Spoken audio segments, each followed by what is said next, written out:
13 years old. It was in Los Angeles on 41st Street in Central. They have an Elks Hall there. And at that time, they had a rally for the freedom of Geronimo. This was in 1972. And she had come back from Algeria because she was going to testify at Geronimo's trial. At that time, because of the division that had been made in the organization, there were a few people who would come and speak on his behalf when he was about to be railroaded.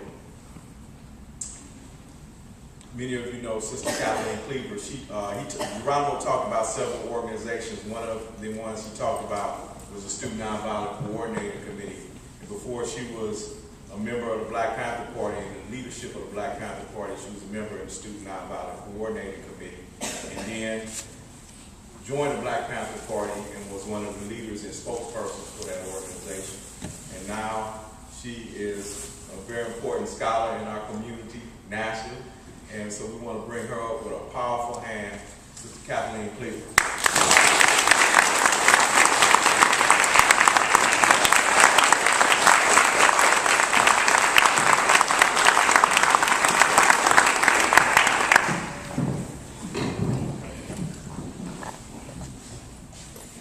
Well, thank you.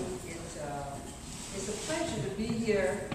Even though it is a classroom, it really looks like sort of like a family reunion. I think there's more people in this room related to Geronimo than anybody else. If you're related to Geronimo by birth, you know, like you're married to him, you're his child, you're his cousin, raise your hand. All right.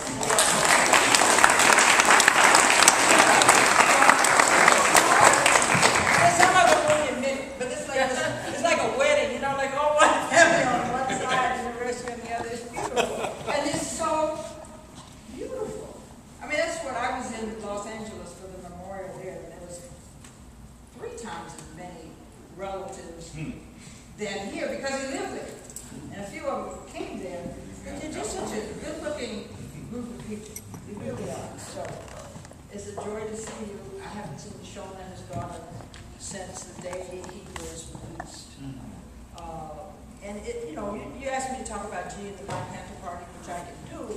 Although whenever I think about it, I met him because he came to Los Angeles, which is where Eldridge was from, and my husband Eldridge had met Bunchy Carter in a very interesting encounter in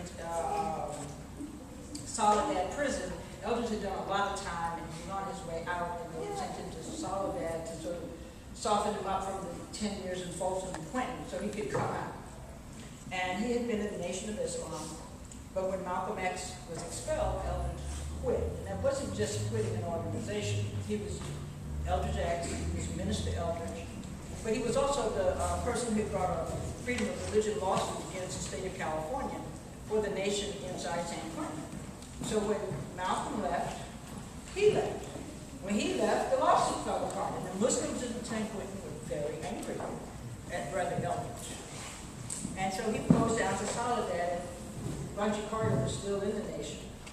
And Bunchy was sent to tell Eldridge that they were going to do something to him. Now, the way I heard about it, Eldridge told Bunchy, well, I'm going to tell you why you're not going to do anything to me, and why I am not going to be returned to the nation. And he explained his politics. And basically, he and Bunchy decided that they were going to start an organization, a revolutionary organization that didn't have anything to do with the nation. It had to do with the Black Revolution. It was called the Radicals. They had an outfit, they had an ideology, it was more based on Fanon trees and lumping, organizing lumping. Eldridge got out first. He was released first in 1966 in December, and Bunchy got out about a year later. By the time Bunchy Carter got out, Eldridge was already in the Black Panthers. And Bunchy was very confused. He felt that they had betrayed him. But what's wrong with him? He went down to LA. He ended up starting working with the Team Post. And Eldridge and he continued to talk, and Eldridge tried to persuade him that the Black Panthers actually did represent the concept of organization that he and Bunchy had talked about in prison, But that Bunchy wasn't persuaded until after Huey Newton was arrested and charged with murder of John Fry. And then he thought maybe the Panthers might be revolutionaries after. And so when I actually met Geronimo, it was in the context of Eldridge and Bunchy being together in Los Angeles. I don't remember the exact way we met. I do remember the most important time we were in a meeting, and it was because the Black Panther, what Geronimo was saying about the Black Panther Party, take everyone coming from other organizations. Not necessarily everyone, but leaders came from different organizations, but people were also parts of, many of you have heard of the Black student strike at San Francisco State. And it was the Black Student Union, which had begun previously, I think, as a Negro student union. Jimmy Garrett changed the name. I think it was San Francisco State, one of the early, the first ones. But they were, for the most part, members of the Black Panther Party. And we were having meetings in San Francisco, I mean, in the Bay Area, central staff Black Panther meetings about the strike, because the central staff of the Black Student Union, there were Panthers, and the Black Panther Party were Panthers, and we were planning how the strike was going to function. And Geronimo and I were in the meeting at the same time, and he was sitting in a chair sort of facing me, and I just remember he sat there so tense. He didn't say much. What I didn't realize, the reason he didn't say much, he thought a lot, he didn't say much because he had this accent from Louisiana. And people didn't know exactly what he said. Bunchy had to work with him to get him to later on. He said, but he said he didn't speak. No, because when he'd say things, people didn't know what he said all the time. And he was very intense, and he was also very thoughtful, and you could just feel his energy. And so when that was in December of 1968. Why is that important? Because 2 years later, he was accused of murdering someone in December of 1968 while he was sitting in this meeting. However, this is how the government worked. And now, you all know about counterintelligence, or you've heard about it, how they wanted to divide and destroy the Black Panther Party. Now, Geronimo, like I said, was in the Los Angeles Black Panther Party. He was in this meeting. We were talking about the ways the students could organize. He had been at UCLA as a student. There was a very large component of Black students within the Black Panther Party, within the Black Revolutionary Movement. And one of the intents of the way they decided to divide the party was being worked out on these college campuses by students who were also in the Black Panther Party. And so Geronimo was accused, after having been the person responsible for protecting the Black Panther headquarters in Los Angeles, which was attacked by the SWAT team, Special Weapons and Tactics, which was created to attack the Black Panther Party. Most of you here think that SWAT teams just exist. No, SWAT teams did not exist. Special Weapons and Tactics were police units created, the first one was in Los Angeles, specifically to attack the Black Panthers. That's why they have the SWAT team, and that's what they were created to do. And the first effort that the first display of their talent was against the 41st and Central headquarters of the Black Panther Party in Southern California that had been organized by Bunchy Carter, Geronimo, and quite a few others who were very, very astute, both politically and militarily.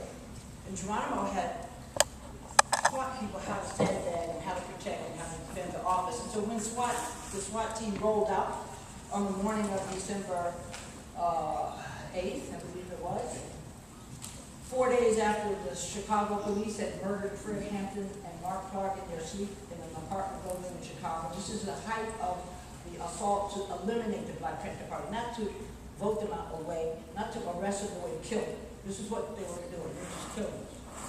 And killing our leaders and arresting them if they had been killed.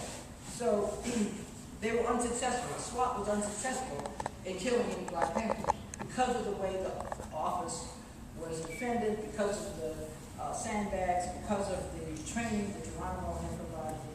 They had actually gone to his apartment before, early in the morning before they attacked the Pentagon, but he figured they were coming. He was sleeping on the ground. They shot into his apartment, but they missed him. They shot where he would have been sleeping, but he was hiding. And so after that, they said, okay, we got to get rid of this man. We got to get rid of him because here was someone, as he said in his trial, I'll never forget this. When he went to his trial, they asked him if he was in the U.S. Army. He said, yes, the U.S. Imperialist Army. I was in his trial as an alibi witness. Why? Why me? It was a whole group of people. The whole San Francisco Panther, Student Union, Black Panther, everybody was in this meeting. So how come I was the one who was an alibi witness? How come I had to come all the way from Algeria to be a witness in a trial about something that happened in 1968 in December in Los Angeles? Because Geronimo had been expelled from the party and accused of doing all sorts of ridiculous things. Eldridge and I and others had defended him. Oh, we were expelled from the party. And the Geronimo said, how can that be? How are they going to expel us? But at the time, they announced it, they put it in the paper, so there was something that was called a split. What that meant was that anyone who was expelled from the party was no longer a participant, and anyone who would participate in defending Geronimo, who had been expelled, would be kicked out. So they had it all wrapped up. So it was only 2 people in the Black Panther Party who came and testified for Geronimo, and I was one, and Shirley Hewitt was another, and I couldn't say exactly the date. I said, I know it was the same day I found out I was pregnant, but I don't know exactly what day that was. It was that week. So they said that wasn't good enough, and Shirley, nothing was going to be good enough. Geronimo was going to be convicted regardless. They fabricated testimony. But what I want you to see is they used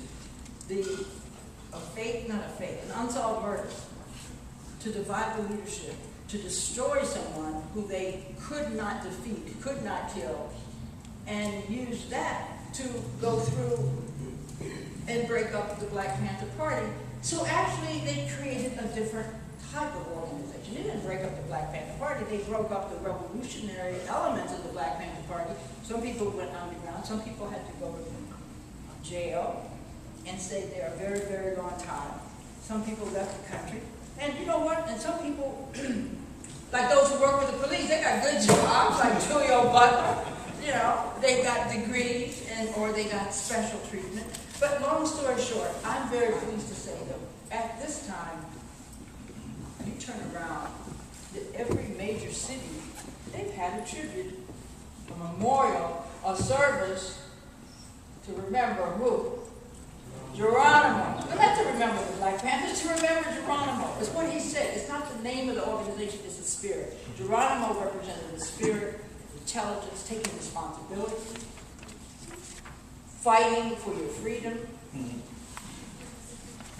keeping it real, training. Like he said, we don't want to be famous. We want to win. We don't want to be famous. We want this unfortunate man, opportunist, trying to go to Market City to, I guess, to cheat people out of their money. Because he said, let's collect money to have a statue of Geronimo. And he called me up. He had the nerve to call me up on the phone. I said, well, how dare you call me and ask me that? Don't you know Geronimo wouldn't even sign an autograph? That's right. And you want to make a statue? Right. Are you crazy?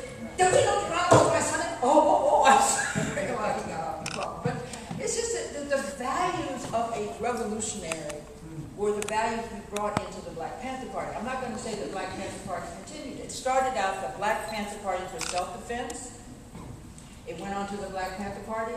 After they kicked out all the revolutionaries, we started calling them the Peralta Street Gang or the Black Snake Party. We didn't see any revolutionary.